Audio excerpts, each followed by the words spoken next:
मुंबई के दिल में एक शानदार हवेली थी जिसे लोग ग्लास पैलेस कहते थे। उसकी चमकती दीवारें, लग्जरी कारें और भव्य पार्टियां पूरे शहर में मशहूर थीं। उसी हवेली में रहती थी 21 साल की नैना, देश जो अरबपति व्यवसायी राजवीर की बेटी थी। दुनिया की नज़र में नैना के पास सब कुछ था, महंगे कपड़े, प्राइवेट जेट, सोशल मीडिया पर लाखों फॉलोअर्स और सपनों जैसी जिंदगी। लेकिन उसकी खूबसूरत मुस्कान के पीछे एक अकेली लड़की छिपी थी जो सोने के पिंजरे में कैद थी।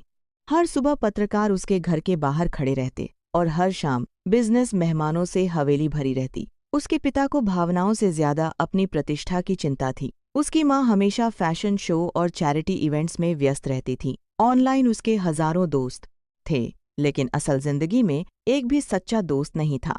एक शाम अपनी आलीशान घर में, लेकिन खाली जिंदगी से परेशान होकर, नैना साधारण कपड़े पहनकर चुपके से हवेली से बाहर निकल गई। वर्षों बाद वह पहली बार शहर की भीड़भाड़ वाली गलियों में अकेले घूम रही थी, जहां कोई उसे पहचान नहीं रहा था। एक व्यस्त बाजार से गुजरते समय उसका पैर फिसल गया।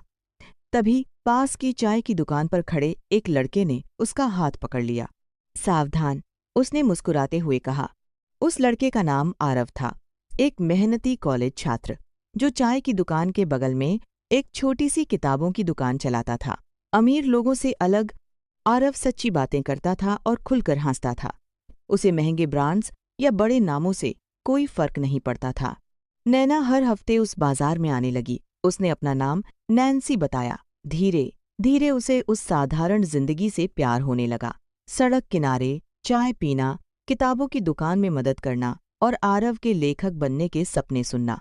पहली बार कोई उसे उसके पैसे नहीं, बल्कि उसके असली व्यक्तित्व के लिए पसंद कर रहा था।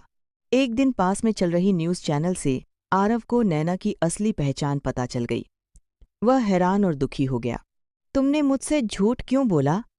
उसने पूछा। नैना की आंखों में आंसू आ गए।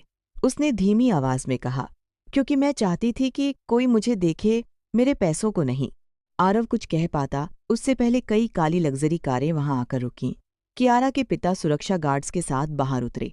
उन्होंने ठंडी आवाज में कहा, अब तुम इस लड़के से कभी नहीं मिलोगी। अगले ही दिन नैना को बिजनेस पढ़ाई के लिए लंदन भेज दिया गया। महीने बीत गए, लेकिन वह आरव और उस छोटी सी सच्ची दुनिया को भूल नहीं पाई। उधर आरव ने पहले से ज्यादा मेहनत शुरू कर दी। नैना से प्रेरित होकर उसने अपना पहला उपन्यास लिखा, एक अमीर लेकिन अकेली लड़की की कहानी जो आज़ादी की तलाश में थी। वह किताब पूरे देश में बेस्ट